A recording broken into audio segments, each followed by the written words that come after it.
Hey guys, and welcome to Thankful Thursdays with me, Kel. So this week, before I got started, I just kind of wanted to point out that you guys might be aware that at the moment a few of the videos are missing and sometimes they're being uploaded late and things. Unfortunately, it's just that kind of time of year when people are going back to school, going to college, going to university, so we just don't have as much time as we usually would. And hopefully once things settle back down and people get back into their usual patterns, the videos will be back to usual, so just be patient with us while that happens.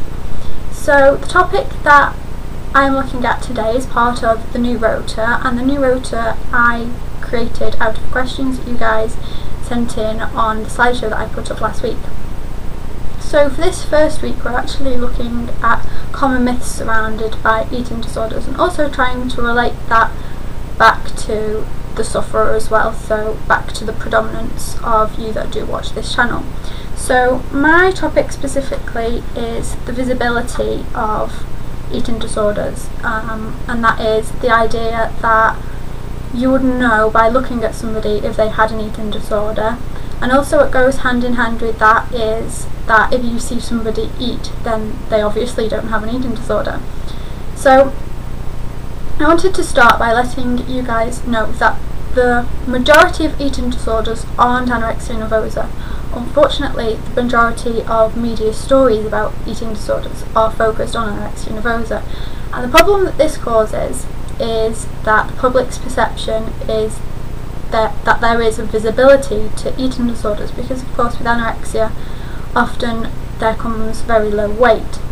But an eating disorder like bulimia happens twice as often as an eating disorder like anorexia. And then you've also got eating disorders like binge eating disorder, compulsive overeating, and eating disorders not otherwise specified. None of those other eating disorders are come with a expected low weight, and anybody at any weight could be suffering with any of those eating disorders. And also, in all honesty, my personal opinion is that you could be suffering with anorexia and be at a healthy or higher weight as well, because what's really important is that an eating disorder is a mental health illness. It isn't an illness of the body. The physical side effects and the sometimes visibility of an eating disorder they're just that. They are consequences of the eating disorder, they're not the eating disorder itself.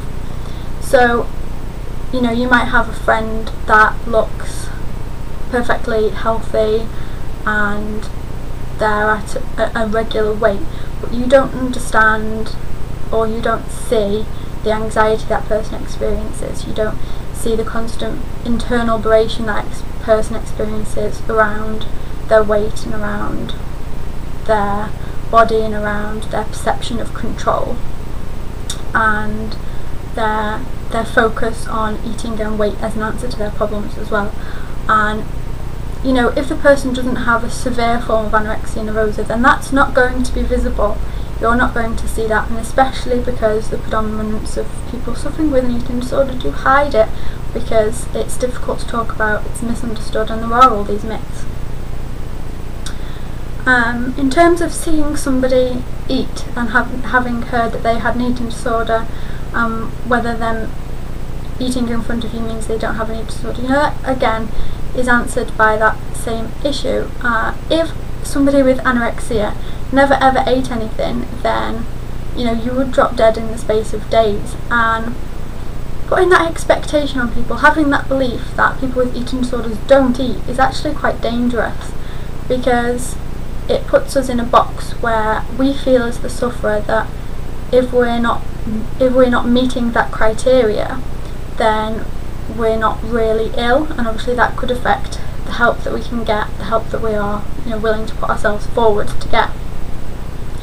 And the other behaviours that you might not see are going to be like purging type behaviours, like vomiting and exercise and perhaps taking pills and things like that.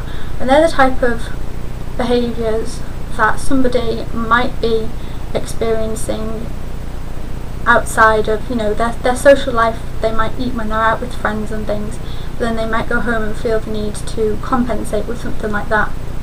And again, with something like binge eating disorder, the chances of somebody binging in front of you are probably quite small, but you don't know what that person's doing when they leave you. You know, they might eat regularly the rest of the time, but that doesn't mean that they're not struggling, that they don't go away and have this constant conflict within themselves. It is a mental health problem and not a physical problem.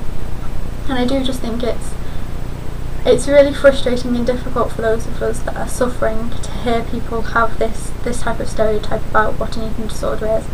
So that's been a really short one this week, guys, but I hope that that's helped kind of dispel that myth a little bit for at least one person watching the video this week, and I'll be back next week, guys. Take care until then. Bye.